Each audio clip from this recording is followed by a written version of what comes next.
Alors bonjour Thomas. Salut Damien. Aujourd'hui on est en présence de Thomas qui a mis en place un rythme de sommeil polyphasique depuis 7 mois. Depuis un peu plus de 7 mois maintenant, ouais. Ok, donc en 2 mots pour te présenter, donc toi tu es un lecteur du blog. Oui. Alors je travaille dans l'éducation, j'enseigne, je donne des cours particuliers. Ouais. Et j'ai découvert ton blog par des amis qui allaient dessus et puis j'ai commencé à devenir un lecteur assidu parce que c'était relativement intéressant. Ok. Et donc tu t'es mis au sommeil polyphasique. Ah oui. Qu'est-ce qui t'a donné envie de t'y mettre? En fait j'ai lu ton article sur tes expériences de sommeil polyphasique. J'y ai pas cru une seconde. Ouais. Du coup je me suis posé un peu la question et puis quand tu as sorti ton livre, du coup je me suis dit que j'allais l'acheter un peu pour l'expérience et aussi pour te montrer que ça allait sûrement pas marcher pour moi, que je pouvais pas perdre la moitié de mon sommeil comme ça et puis du coup voilà. Et finalement, je suis passé de 9-10 heures de sommeil à entre 4h et 4h20 maintenant depuis plus de 7 mois. Ok. Donc Thomas il a un mode de sommeil, donc tu m'as expliqué tu es en everyman mais c'est pas exactement everyman. Ouais. Donc comment ça se passe concrètement une journée pour toi au niveau du sommeil? Au niveau du sommeil, j'ai une nuit de 3h40 qui commence je fais plus ou moins la nuit, donc ça commence sur les coups des 2-3 heures du mat à peu près. Ouais. Et après dans la journée, j'ai 1 à 5 siestes de 10 minutes que je répartis quand j'en ressens le besoin. Quand j'ai commencé les expériences, j'ai commencé par Uberman, donc le rythme très cadré où c'était 20 minutes toutes les 3h40. Socialement pour moi c'était trop compliqué à garder en place, c'était juste pour voir si c'était faisable de faire quelque chose. J'ai vu que c'était faisable, du coup j'ai voulu adapter à ma vie et du coup j'ai commencé un everyman mais une nuit de 3 heures ça ne me correspondait pas, du coup j'ai rallongé, du coup j'ai raccourci les siestes, 10 minutes j'ai vu que ça me correspondait, du coup petit à petit c'est venu comme ça. Voilà, il m'a fallu une semaine pour caler vraiment mon rythme. Une semaine pour t'habituer. Qu'est-ce qui a été le plus compliqué à mettre en place?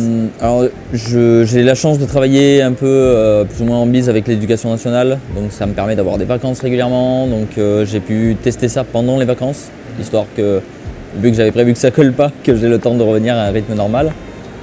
Du coup ça n'a pas été sur le principe trop difficile, c'est hyper fatigant au début, c'est un peu démoralisant parce qu'on ne sait pas trop où on va, le corps il comprend pas trop ce qui se passe.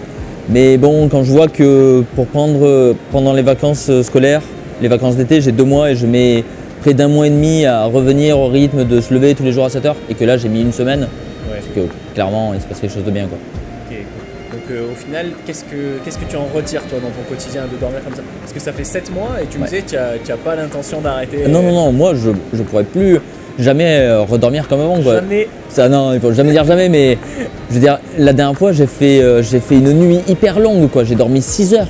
Okay. Ça m'a paru interminable et quand je me suis réveillé, c'est comme avant quand je faisais des nuits de 12-13 heures que je me réveille tout pâteux, qu'est-ce qui se passe? J'ai les yeux embués et je suis pas bien toute la journée. Ouais. J'ai dormi 6 heures, c'est n'importe quoi. Enfin, jusqu'à présent, c'était nouveau, voilà. Du coup non, je compte pas l'arrêter. Je compte pas réduire non plus. Je trouve que là, ce rythme il me convient. Je peux faire des activités sportives.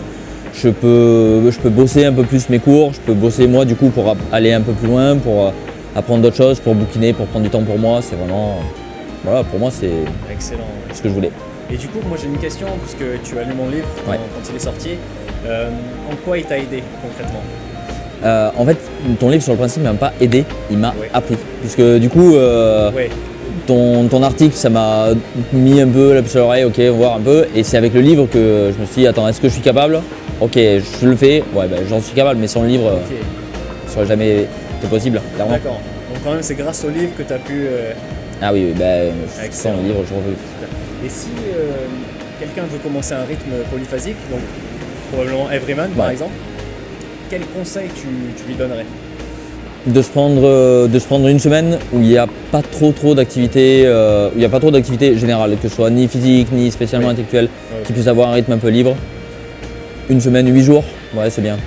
Ok, prends une semaine pour mettre en place le rythme. Vraiment, Et après reprendre ses activités normales. Oui, après ça se fait, voilà, moi, au niveau de mon boulot au début j'ai un peu flippé et finalement j'en ai parlé et puis c'est bien passé et tout le monde a été cool.